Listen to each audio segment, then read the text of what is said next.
to the ashes of the Imperium.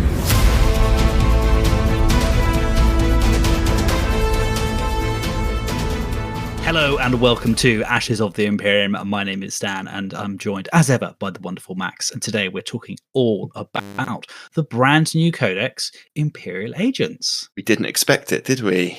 Nobody expects the Imperial Inquisition, absolutely. I'm sure that joke has never been made. I'm sorry. I'm sure plenty of other content creators have not done that. But yes, if you like your armies red-robed and surprising, then this is the army for you. It's cool. It's interesting. We'll get on to our kind of thoughts about the Codex and I guess the rules. But for me, it's especially interesting because it brings into the tabletop a way of bringing part of the 40k universe, which is a bit niche, a bit esoteric, and a bit weird. Very niche. Yeah. They're not an organised army.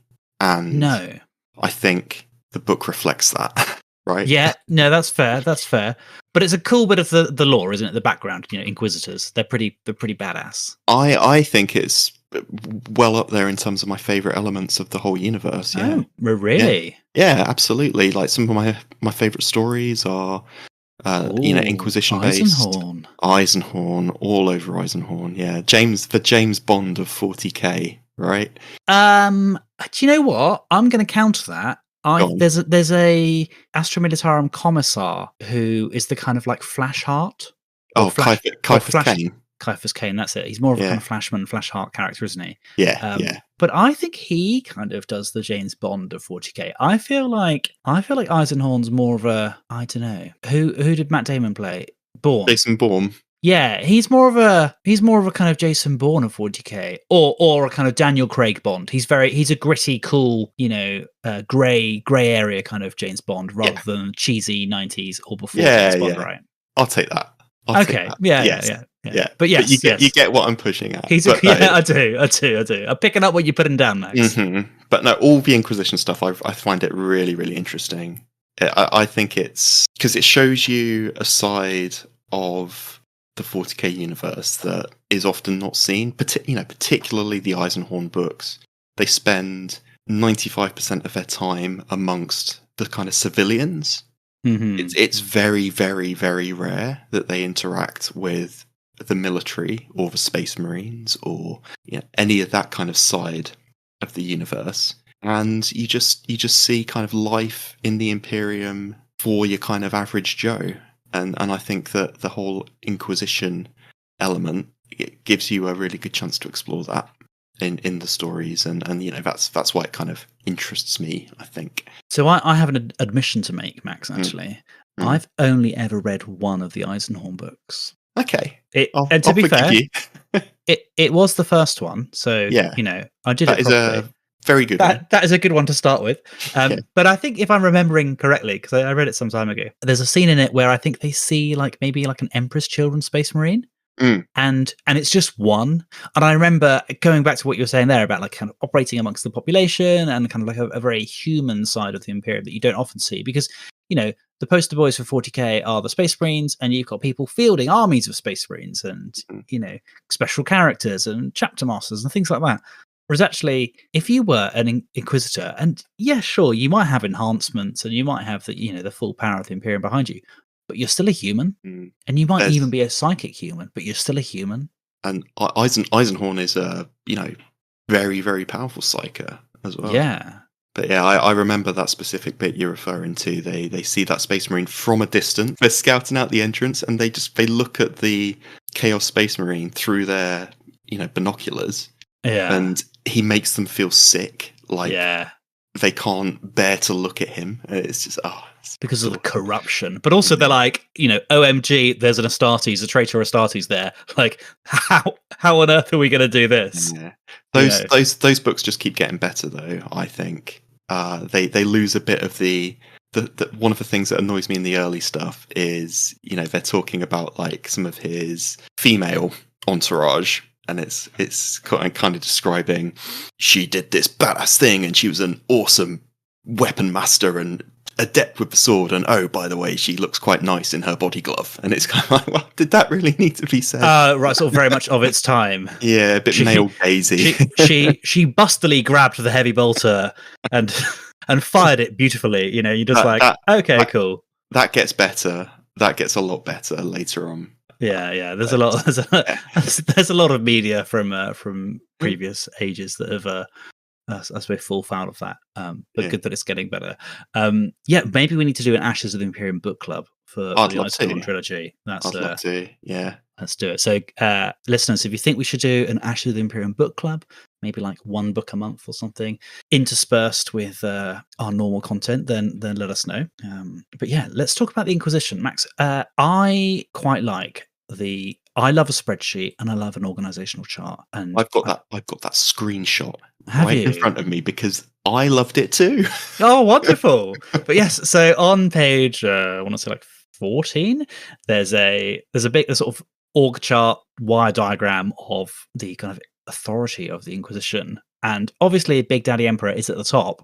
Mm-hmm. And then you've got kind of two strands coming off it. And on the right-hand side, you've got the High Lords of Terror. And then on the left-hand side, on the same level as the High Lords of Terror, you've got the Inquisition. They are the big daddies. They can do what they want, It's right? so cool. It's so cool. And especially because, like, underneath the High Lords of Terror, you've got the Adeptus Terra, the Adeptus Mechanicus, the Adeptus Ministorum, Titanicus, Sororitas, etc., and all that stuff. And then, but underneath the Inquisition, you don't have anything. It's just one line off the Emperor, Inquisition, done. And I really like that. And I think that really speaks to the authority that these people have. And I suppose in a similar way to how we were talking about how when Eisenhorn saw an Emperor's Children Astartes, they were like, oh my God, it's an Astartes. And that was a big deal for them. Conversely, for the people of the Imperium, the population, an Inquisitor is like, he or she is one step away from the Emperor. Terrifying. Can you imagine meeting one? Like, it would be... And they are extraordinarily competent individuals as well, aren't they? You don't get to the rank of Inquisitor without being incredibly intelligent, incredibly skilled at combat, powerful psyker. They are the best of the best. They're scary guys and girls.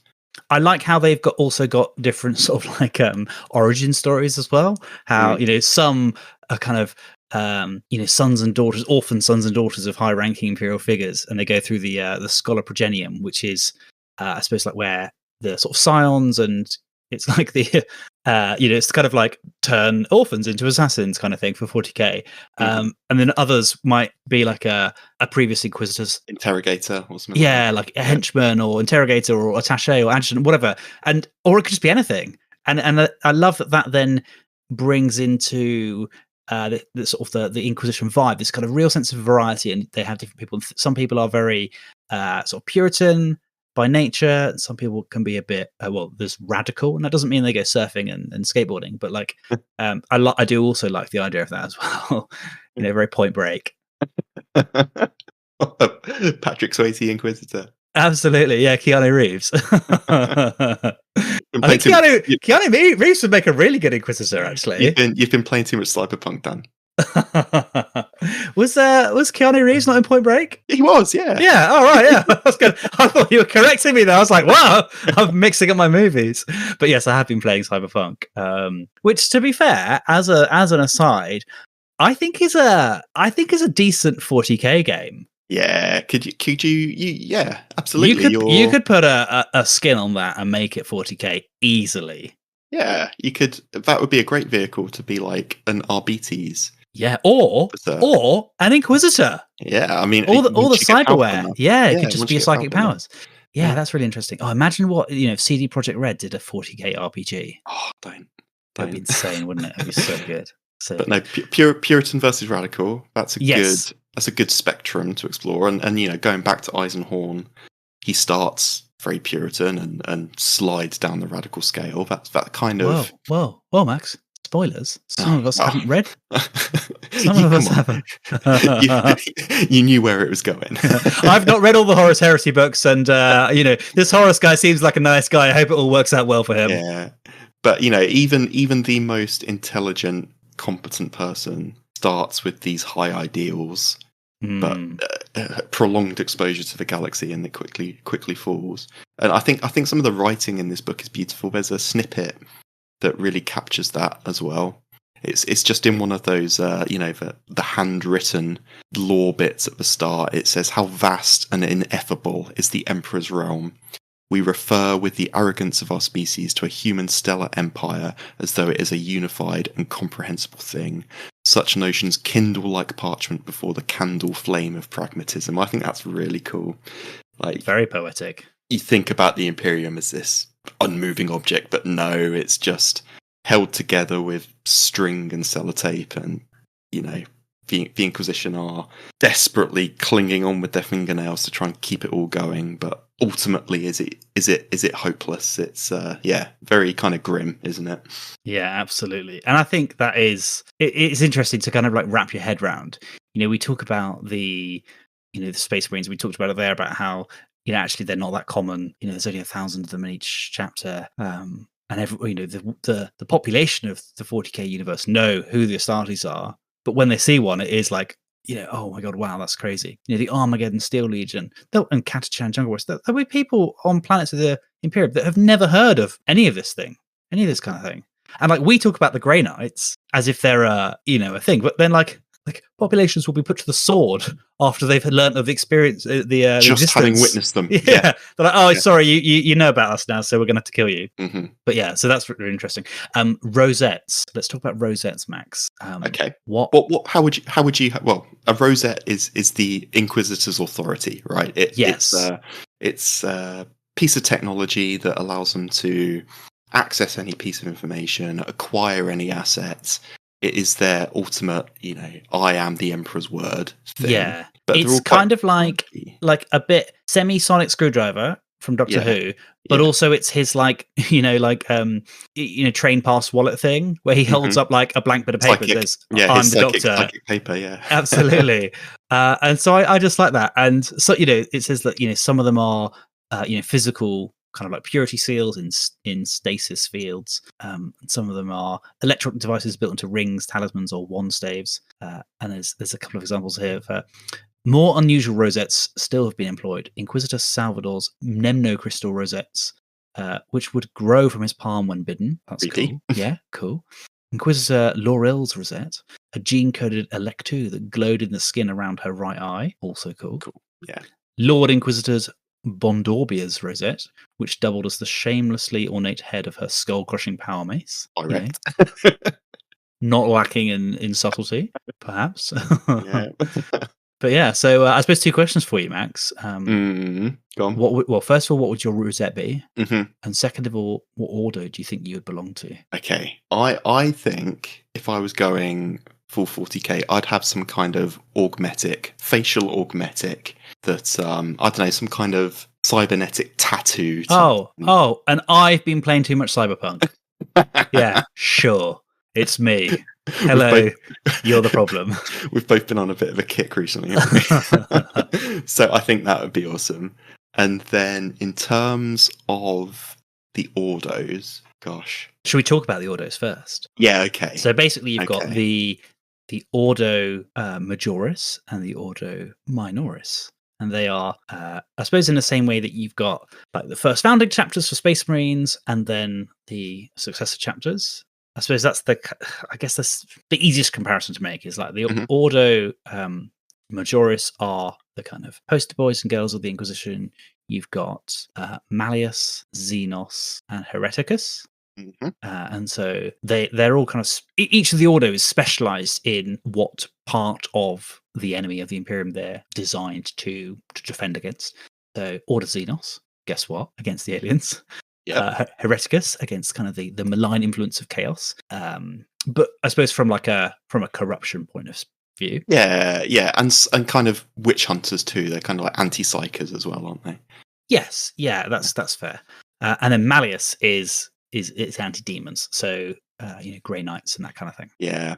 I hadn't heard much about the Ordos Minoris before. I they're the best ones. There was some really cool lore about those in this book, like the Ordo Kronos, Yeah. who hunt down people who are kind of outside of their timeline. Like, how Yes, awesome is I love that. I love that, and they're basically like the anti-Doctor Who's. They are Doctor Who's, but they also hunt down rogue Doctor Who's. Or And have you seen the Loki series on the new Marvel one? I haven't. No. Okay, so that's about the TVA, the Temporal Variance Authority, and they basically okay. they hunt down people who diverge from their timeline. So it's God, that very reminds similar. me of a terrible TV series / in brackets amazing. Wasn't it called Sliders? Sliders, yeah, exactly. Yeah, and they like jump into like time loopholes and stuff. Or Quantum Leap. Remember Quantum that one? Leap. Oh, what a Mhm. classic! Yeah, that was good. Yeah, So but yeah, Ordo Kronos, they're cool, Ordo aren't they? Xenos are really cool. Then there's the Ordo Astartes, who are like the Space Marine specialists. Like that's awesome. That's really good. And then some others that are mentioned, the Ordo Sanctorum, who are kind of like the ecclesiarchy. They police the ecclesiarchy, the Ordo. Yeah, sort of that's Sepulchrorum. yeah. And you can just imagine, the level of kind of corruption and temptation that might exist if you are like a high ecclesiarch of a planet or something like that, or a system even. Imagine how much power and influence you can have and how gluttonous and sinful you could become. Yep. So they might be an offshoot of the Ordo Hereticus, for example, right? So it's like you were saying, you got your first founding chapters and then your successor Ordos. So yeah, I didn't really know much about any of that before. So that's a really cool element to kind of dig into a bit further, I think. And you could make up your own Ordo, even, couldn't you? Like, yeah, absolutely. Yeah. I quite like the Ordo Sepulchrorum. Because it sounds like the band Sepultura, but also they monitor, research, and do all they can to counter supernatural maladies, especially those that spring from the influence of the plague god Nurgle. Yeah, that's good. So that's quite interesting, like specifically because you've got Malleus against demons, but this is like specifically against plague god Nurgle, but in brackets supernatural. Yeah. And I just think that's that kind of like games like that sort of Warhammer horror of the influence of chaos could manifest itself in so many different ways. Let's spare a thought for the Ordo Cartographica. Yeah. They do all they can to keep sanity blasting revelations off the galaxy maps. Probably not the most. They're not the most rock and roll of Inquisitors, are they? But they're doing an important job. Yeah, and they should be respected. Absolutely, yeah. I bet they love a good spreadsheet. Oh, of course they do. They're geographers, mate. They've got well. Never would a bad word be said against geographers on this podcast, Max. Absolutely not. No. It's for me. It's giving like Evie O'Connell from The Mummy. When she gets really, really drunk. 11-year-old Max. The Awakening. The Awakening. She's to be honest, I think that film was probably an awakening for many people in many different guises. Brendan Fraser, what a ledge. But yes, she gets drunk in one scene, doesn't she? Where by the campfire, they're like, she goes, I'm proud of what I am. I'm a librarian. And you could just imagine the Ordo Cartographica. they're sat around the table with Eisenhorn and Critman, and they're like, "No, I'm an Inquisitor too." Absolutely. Oh dear, so good. So of those Ordos, I think the most badass is the Ordo Malleus, right? Like Demon Hunter. That's very cool. But I think the one that interests me the most, I think the one that has the most real world analogues maybe is the Ordo Hereticus, because you can draw historical parallels to McCarthyism, couldn't you, in America, the Salem witch trials, the Spanish Inquisition. There's a lot of kind of relatable episodes in our history where you can see the workings of the Ordo Hereticus in place as well, obviously with less supernatural chaos elements, but I think the policing of religion and how it is practiced and interpreted, they kind of are the upholders of the law to a certain extent as well, aren't they? They're the ones that put down insurrections and rebellions and that kind of thing. So I think if I had to pick an Ordos, I might pick Hereticus. Yeah, I am inclined to agree. Yeah. Long-term listeners of the podcast will know I've talked about my dissertation being written on the Crusades and the Cathar heresies. But also, like as part of my history degree back in the day, I did some modules on witchcraft, and yeah, it is really interesting when you kind of dig into it. Monty Python sketches aside, about how witchcraft and allegations of such were kind of used as a kind of control measure, and as a system of control, or as a kind of like a social kind of manipulation device. It's just a really interesting kind of field, and yeah, it does kind of draw some comparisons, I think, in the 41st millennium, where you just think, imagine if you could call the Ordo Hereticus on, like a rival planetary kind of governor or something, and you could maybe like set up a network of rabble rousers and sort of feed them, as a like a loyalist Imperium, governor. You could sort of set up a spy network of heretics and basically get them to go and work for your kind of adversary or your rival, and then you could call on the Inquisition and be like, yeah, I think this guy's got like loads of chaos cult worshippers. Just go and look. Just go and have a look into it. I'm gonna have a look at it. Mate. Yeah, terrifying. And then, the fire, the flame. Yeah, absolutely. I think Hereticus might be the scariest. I think so, and I think it's also the one that normal humans in the 41st millennium would have most chance of exposure to.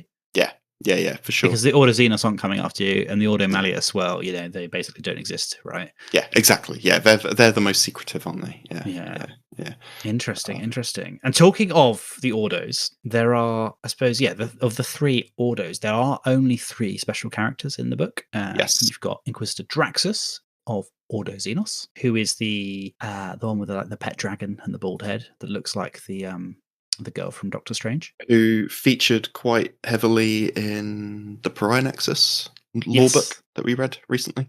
She was involved in, she's going up against the Silent King at the moment, basically, in the Pariah Nexus. Yeah. An audacious and committed Ordo Xenos Inquisitor, Kyria Draxus is a specialist in hunting Necrons. Radical in her outlook, she accepts the necessity of working with some aliens to protect the Imperium. She has learned about the Necrons from the Eldari, and honed her psychic abilities through Xenos as well as human intuition. So she's a bit like, have you heard of Inquisitor Ravener? I have. He's always working with the Eldari to weave the strands of fate and predict where to go next. So yeah, a bit like him. And then you've got Inquisitor Greyfax, who is Hereticus. She is the one she came out in the Triumvirate of the Imperium box at the end of 7th edition.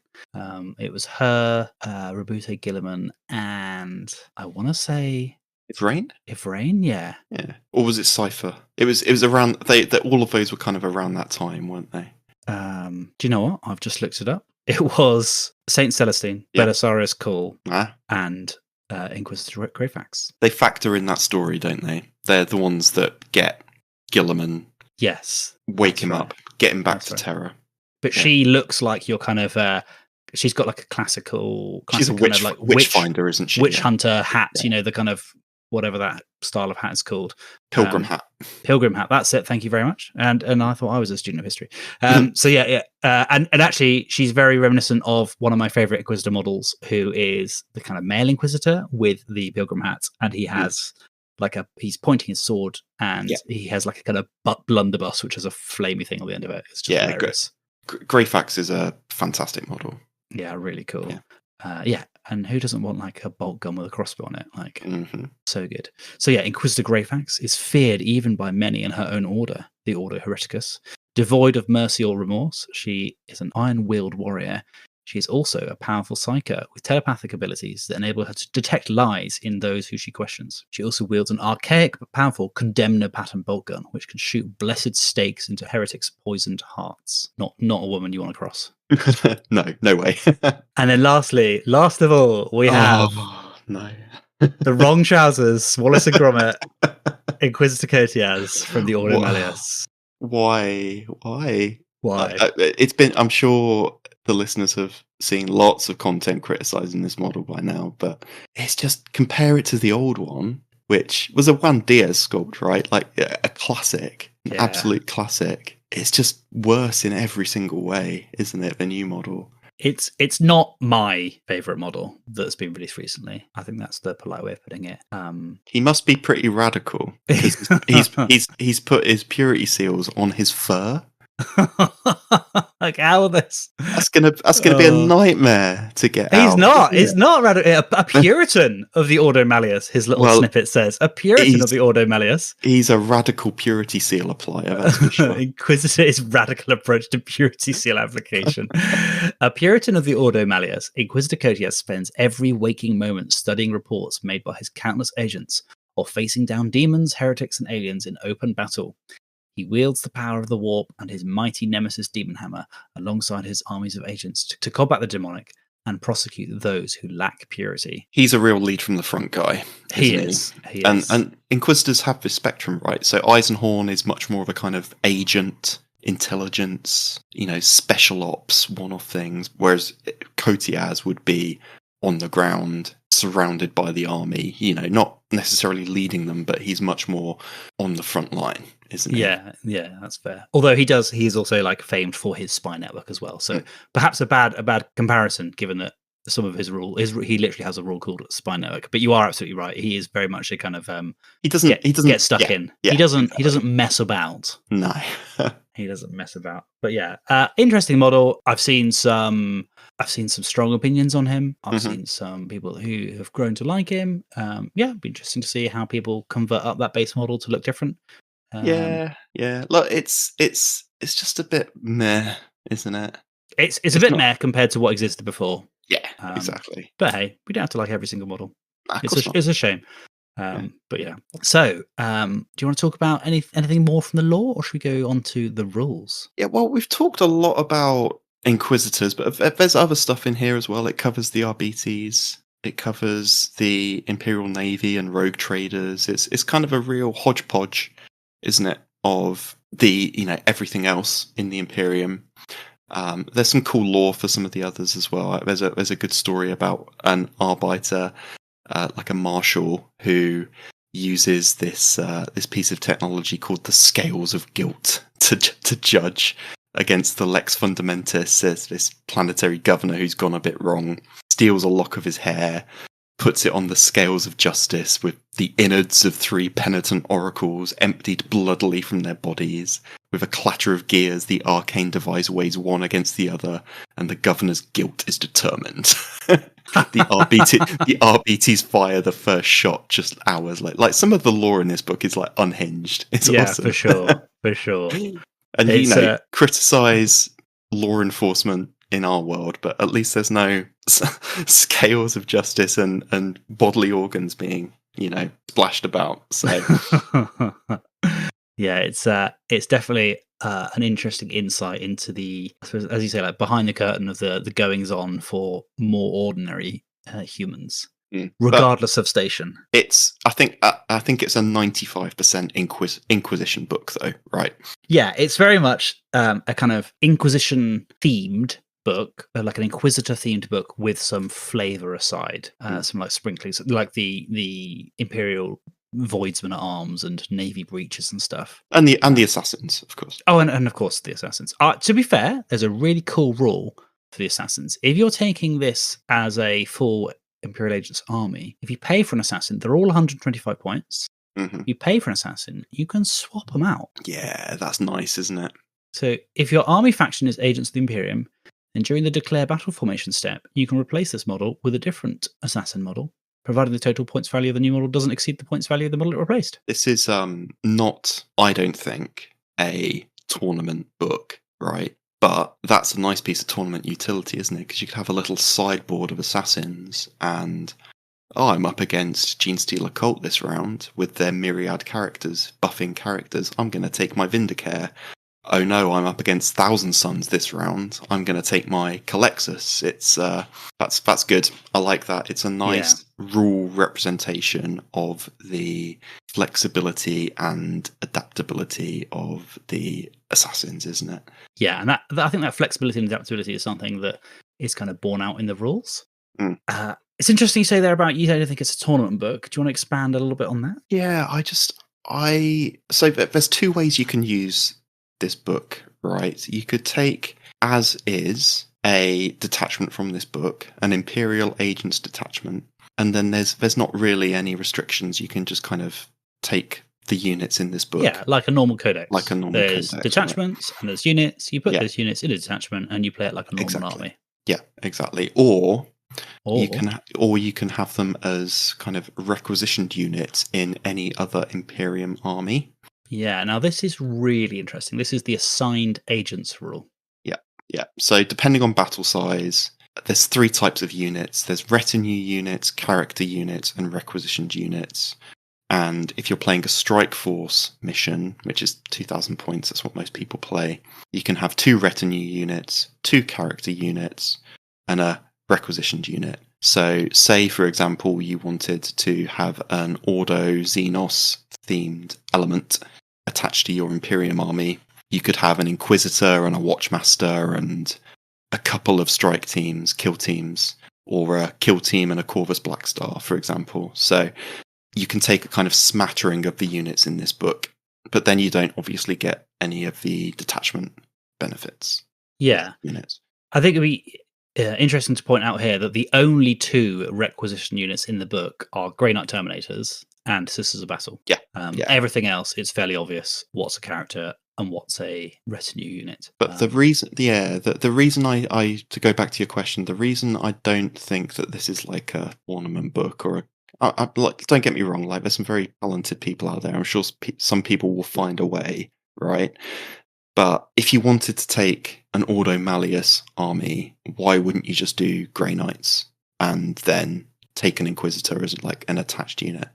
Or if you wanted to do Hereticus, just build a Sisters of Battle list, or Xenos, Xenos is trickier now, right? Because there's no watch. Yeah, that is an interesting point. And I feel like I feel like this book, so I'll preface this with, I really like it. Yeah. I think it's a cool book. I think it's a cool way to add some interesting flavour to existing Imperial armies. I feel like if you look at this book as that's the primary purpose of this book, this is almost like a Codex supplement to allow you to use assigned agents in any Imperial army. And they've also written a way to have it as its own standalone Codex. Yeah. I feel like because it is a standalone Codex, it feels like that's the first thing and the Agents of the Imperium is the second thing.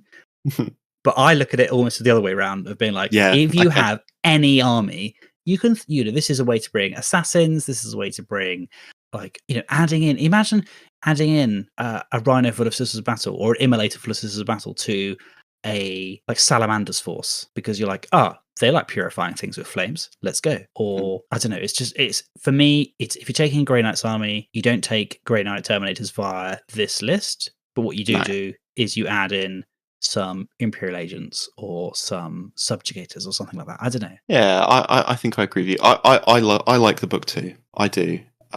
It's just not. For me, it's a narrative book. It's a vehicle to build and give rules for fun scenario based gameplay. Like I don't think it's possible to build a list using the detachments in this book and take it to pickup games and not get smashed. Like I think you would have to have a very pre-game conversation with your opponent about. I think it depends. It depends on your meta. I think it depends on your meta. Sure. Yeah. Sure. I think like a pickup game in a competitive-minded environment. Sure, I agree with you. I think let's not forget that there are people out there, like thousands and thousands and thousands of 40k players, just play casually and just take cool stuff. And actually, like all the net lists in the world and all the LGT lists and all the kind of LVO lists, just water off a duck's back. They just want to take a really cool thematic list. Even then, I think to face a list from this book, you would have to have a conversation and say, look, my list is basically infantry, toughness 3. Like it's built around this theme of an Ordo Hereticus strike force. Can we come up with a cool scenario to play that out, please? Because if you take just a normal list with a mixture of vehicles and blah blah blah, I can't touch that. Like I think there is a more of an emphasis on narrative play from the lists in this book than is usual. But feel free to disagree. Yeah, no, I know what you mean. Yeah. Do you know what I think the coolest army in this book is? An Arbites strike force. Yes, yeah. Yeah, because there's a lot of Arbiters data sheets in here, right? Absolutely. You've got the Vigilance, Exaction, and Subductor. Now, Subductor are like combat shields and battle maces. Riot Police. Yeah. Yeah, Riot they Police. look super cool. And then you've got Vigilance and Exactions. Mm-hmm. And so I don't really understand what the kind of difference in role of those two units are. No. Because they have very, very similar loadouts. So Vigilance I think they have the same loadout, don't they? Well, yeah, so they've all got combat shotguns. Mm-hmm. In the Vigilant squad, you can, up to 2 of them can replace the combat shotgun with an execution shotgun, a grenade launcher, a heavy stubber, and a Weber. For the Exaction squad, they have the same rule, but then they can also have like a power maul or an excoriator maul, rather, a medkit, a soul guilt scanner, and a nuncio quiller. Mm-hmm. Are they supposed to be a bit more specialist? The Exaction I think I think this is more like this is the kill team. Yeah, this is the kind of kill team thing. What slightly annoys me in this is that obviously in the kill team has been designed to have these various things, and you can't have more than one grenade launcher or more than one heavy stubber. But like in the 40k rules, why can't you just have 2 heavy stubbers? I get it because it doesn't come with that in the box, fine. But like it annoys me to have in the kind of modern 40k that we live in. Yeah. It annoys me to have like 2 different special weapons and you see this in the like the Deathcore Krieg models or the kill team sort of variant. You why can't I just have 2 melter guns or 2 flamers or 2 plasma guns rather than having like a different one of each, right? I know it is frustrating, isn't it? For sure. Interesting though, it doesn't happen with every one of these kind of kill team crossovers. Like I'm building my Kroot army at the moment. Like I've got Kroot Farstalkers, and their data sheet is basically just like, they've all got the same thing, even though the kill team they've all got different weapons and very specific loadouts. In the data sheet, they've just gone, they've all just got this. They just look cool. Whereas they've gone completely the other way with the RBTs here. So you could load up on RBT's infantry. Yeah, put them all in rhinos. Yeah, because that would look cool. Yeah, try and dig out some of the. They used to. Do you know what a repressor is? I don't know. Oh well, let me show you. Basically, it was like a rhino variant. Okay. It was just reading off Lexiconum here. The repressor is a heavily armored personnel carrier used by the Adeptus Arbites and the Adeptus Sororitas. It's a variant of the Rhino, converted to extend the transport compartment with added firing slits, and it basically has like a massive dozer blade and a kind of rear transport compartment that looks a bit like, I don't know, like a kind of a modern military MRAP, like a Mastiff or something like that. That's cool. It used to be a affordable thing. Obviously, it doesn't exist anymore. But I'm sure there's 3D printed kind of like templates that you can use to convert up or scratch build it or whatever. But yeah, all your rhinos could look like repressors. That would be really cool. But wouldn't it have been good if they could also take some Tower Rocks or something like that? Because you're starting to hit the limits of what's possible, right, with your RBT, just using the units in this book. And that's my problem with it. Like you could build a really cool, riot suppression force, or like you say, an RBT strike team. But then how are you taking down a Land Raider? Exactly. Your opponent would heavily have to alter their list to match that for it to be a fun game. Otherwise, it's just going to be you rolling lots of toughness 3 shots, bouncing off a predator, and no one's having fun. Yeah. I think the best anti-tank in the book is the Sisters of Battle Immolator with a twin multi-melter. Yeah. That's it. But then that doesn't fit your RBTs. It doesn't. No, it doesn't. Yeah. Exactly. Yeah, so I think it's interesting. It's I definitely see it, and I think you're right. I see it as a very narratively themed codex and a way to bring that narrative to life. And I see it as more like a codex supplement to existing armies. Mm-hmm. It's interesting that they have said on the Warcom article that there's going to be like different points. So the points in the book are if you're using it as an Imperial Agents army, and there's going to be in the kind of an updated Munitorum field manual, there's going to be, if you're using this as effectively like allied, i.e. the assigned agents rule, the unit's going to be slightly more expensive. That's good. I think the book needs that. I think anything to incentivize taking the detachments in the book will help, because otherwise, outside of those heavily narrative games, I don't think they're going to see a lot of playtime. So Whereas, ironically, I think there's a risk that in competitive play, in competitive match play environment, people are going to be like, okay, cool. Well, I can take 2 retinue, 2 character, and 1 requisition unit. What if every single competitive army, Imperium army you saw, everyone's got like this kind of instant two Grey Knight Terminator squads. Yeah. Or and it might not be now. It might be in 6 months' time or 12 months' time when the kind of meta changes, whatever. But suddenly, maybe Deathwatch kill teams are suddenly really, really good against a thing that's popular. Yeah. And so every single Imperium army suddenly has 2 Deathwatch kill teams. Yeah. We'll have to talk to some Eldari Farseers to see the possibilities of that. But Absolutely. Yeah. It's a cool book. I like it. It's quirky, right? It's very quirky. And we do love quirky. We absolutely do love quirky. So did you build a list? Honestly, no. No? Okay. Because I struggled to I was like, I want to build something purely from this book. I didn't really have the inspiration. I think you could do some cool stuff around an assassin execution force, take 1 of each, but then what am I going to put around that? I'd probably just want to put like my Space Marine army around that, to be honest, or my Custodes or something. But you had a go, right? You built a list. Well, yes and no. Yeah. Yes and no. Yeah, so for exactly that reason, it doesn't feel like a full army if you're taking that full army to a kind of more like a kind of mature meta, like a match play kind of, as you say, like a pickup game, but like in a kind of relatively strong environment. Mm-hmm. So what I did is I built 3 lists, and I built 3 little add-on lists. Oh, very nice. Cool. That sounds good. So I kind of thought, like, how would I use this codex rather than trying to like force it to be a certain thing? And also because there's hardly any units in it, I'd be like, I'll take a Deathwatch kill team in a Corvus Blackstar, and a Deathwatch kill team in a Corvus Blackstar, and a Deathwatch kill team in a Corvus Blackstar.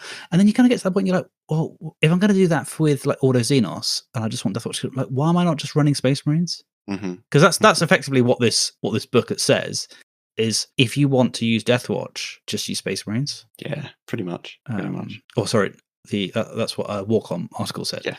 Yeah. So I kind of took that vibe and thought, right, how would I build a sub 1,000 points? So this is less than half your army. Now, noting that the points are going to get released and these are going to be slightly more expensive, I've effectively got a 580 point, a 705 point, and a 650 point little addition to any Imperial army. So Ordo Xenos, I added all the named Inquisitors as the kind of leader of this thing. Fair, so you've got makes Draxus, sense. Greyfax, and Kotias, which is cool. Yeah. A normal Inquisitor is 55 points, which is really good value. Really good value.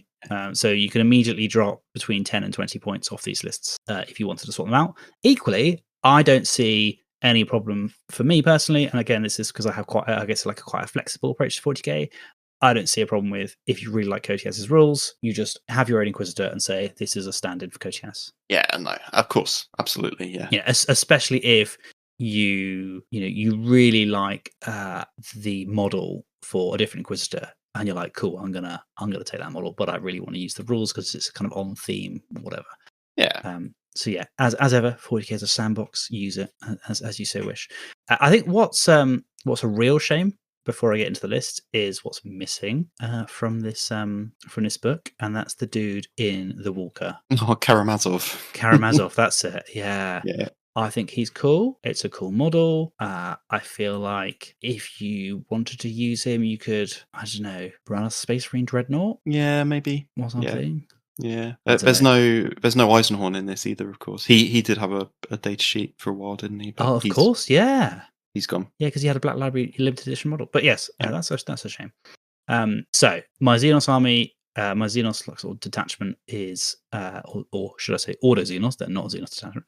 My Ordo Xenos detachment had Draxus, and then a Watchmaster, a 10-man squad of Deathwatch kill team, and then all of them in a Corvus Blackstar. Yeah. So Corvus Blackstar, I think one of the coolest flyers to exist in 40k. Oh, it's very good. It's got a really good silhouette, hasn't it? Love it. It just reminds me so much of the dropship from Aliens. Yes. Yeah. It has a transport capacity of 12 Deathwatch infantry models, so you couldn't put Draxus in this. No, you could, because the Inquisitors all have a rule that allows them to go in any transport that they're...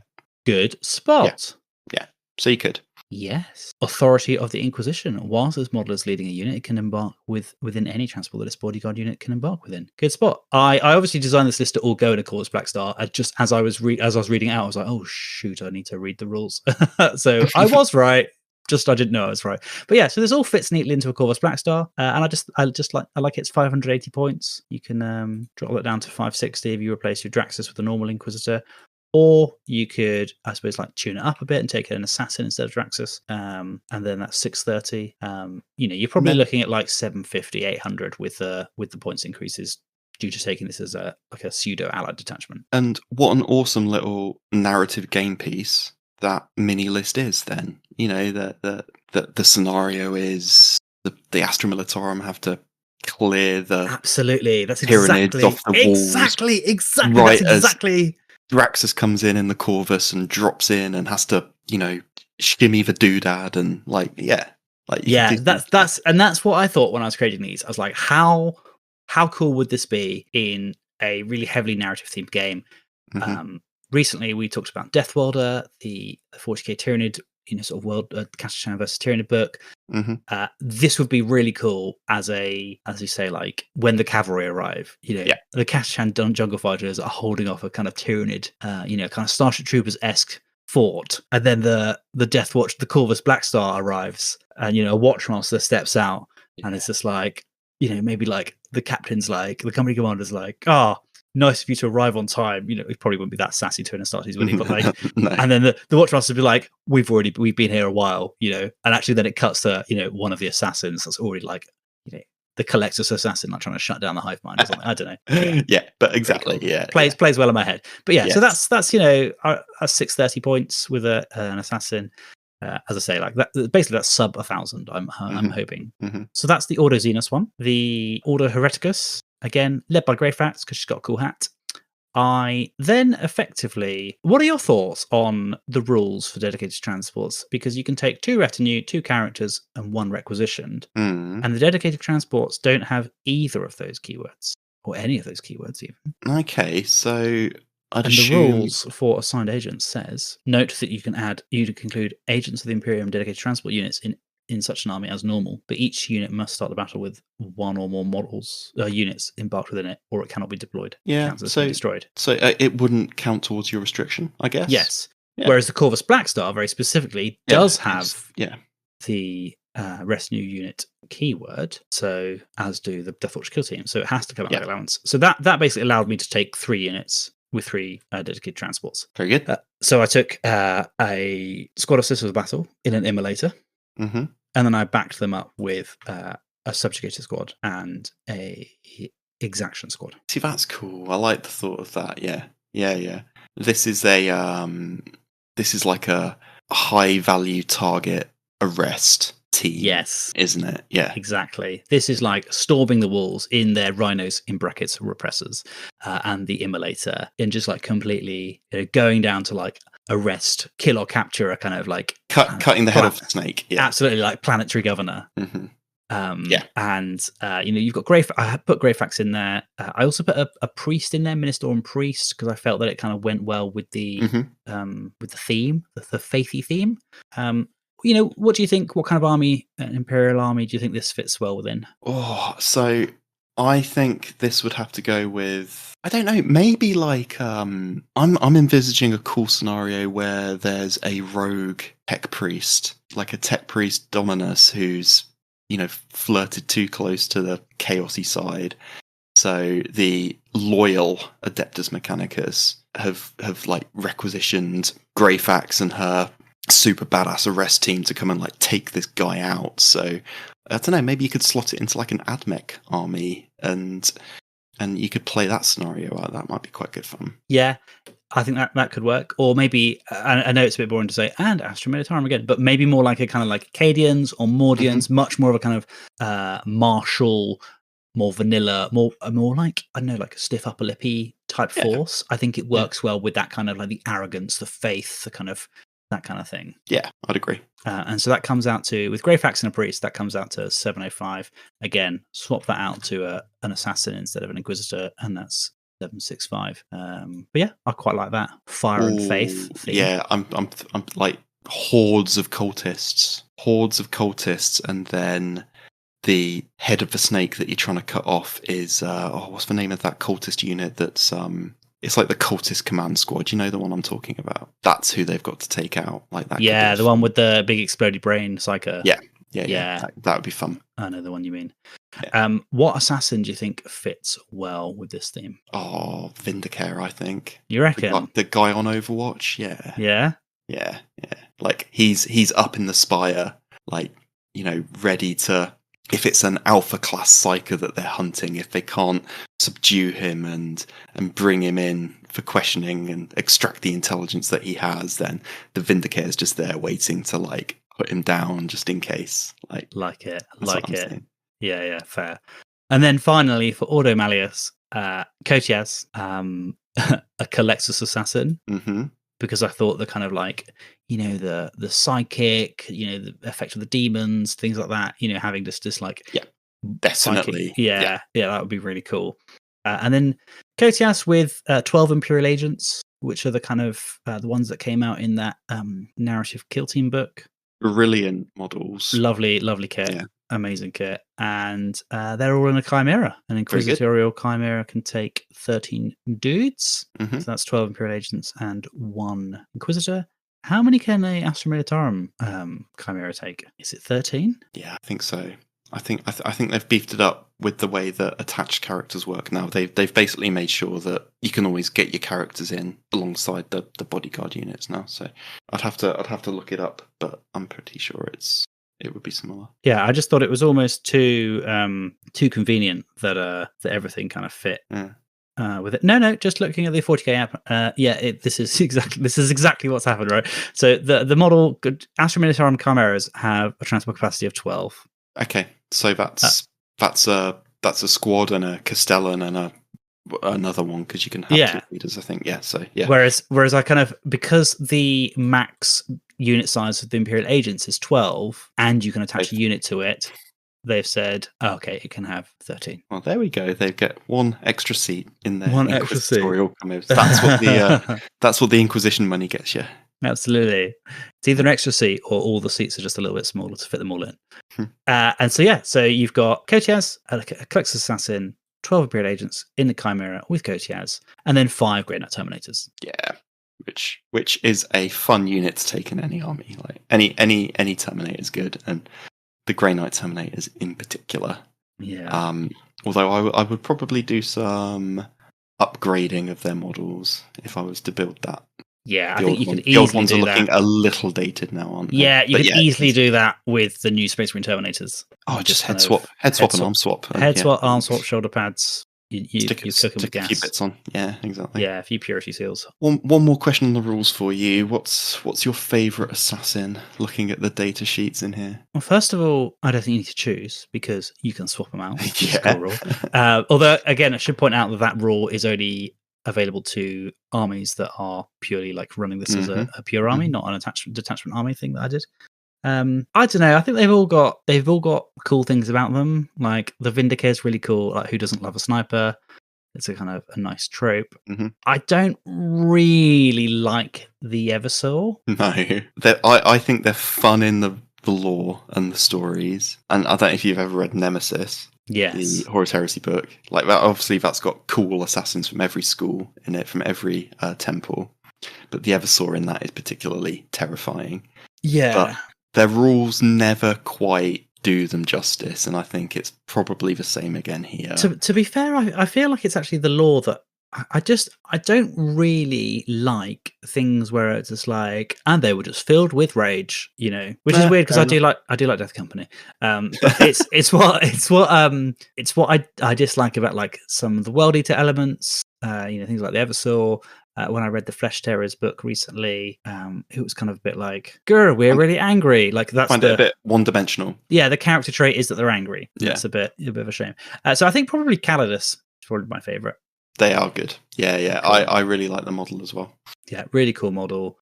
Very dynamic looking, and I like the shape-shifting kind of idea. It's very cool. It reminds me of like the Arya Stark in Game of Thrones. Yeah, it's got that whole vibe, hasn't it? Like consummate assassin. Absolutely. Yeah, Yeah. very cool. Very cool. Yeah. And what about you, Max? What's your favorite? Okay, so I think a while ago I probably would have said the Vindicare. Just, you know, I love the whole, their rifle is custom built and like matches them perfectly. Like, I like that whole element to it, and how they can sit waiting for months and months and months just for the perfect shot. And, you know, there's a lot of like creepy, terrifying elements to them, but I think I'm leaning more towards Calexus now. I think they're the scariest of the assassins. Oh, for sure. Like the way that they can just, because they're nulls, you have an uneasy sense of fear that something's not right, and the guy could literally be stood right next to you and you wouldn't be able to perceive him. And I think that's pretty terrifying, right? Like they're so powerfully null that they can just slip by without being noticed. It was what was the assassins called in the Wheel of Time, Dan? Was it the Grey Men who were a bit like that? Yeah, I think so. They couldn't be perceived, could they? Yeah, they're kind of like you had to kind of, you couldn't look at them directly. They kind of, you saw them out of the kind of corner of your eye. Yeah, it's that vibe, which is terrifying. Very, very scary. Yeah, so I included a Calexus in my Ordo Malleus kind of detachment thing, just for exactly that reason, because they've got a really cool like backstory, and I feel like the anti-witch thing would work against demons because they're made up of psychic energy, right? And so that's the sort of lore behind that little detachment for me. Like, what army I would use it in is in like an Exorcist army for Space Marines. Are you familiar with the Exorcist chapter? No, I'm not. No. Sweet. Well, let me educate you. So they're an interesting one because they're from the 13th founding, which is called the Dark Founding. Mm-hmm. Spooky.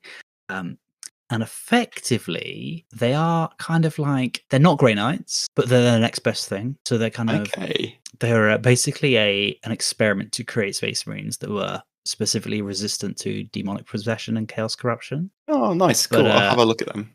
But yeah, they're red. They've got like a cool demon skull kind of chapter icon. They're kind of like, I think, seen with a bit of suspicion because they're all kind of like dark and spooky. But yeah, I think it would be a really cool force to go alongside your Grey Knights. Yeah, sounds good to me. And like they're kind of black, they're red with like black trim or black accents, which I think would work well with like a black chimera with red accents, like the Inquisitor or Chimera, that kind of thing. Yeah, I like that. That's a good idea. Yeah, there we go. Yeah, let me kind of sum my feelings on this book. I think beautiful lore, some really excellent writing in there. I think a really good addition to the 40k sandbox, and lots of potential for really fun narrative lists.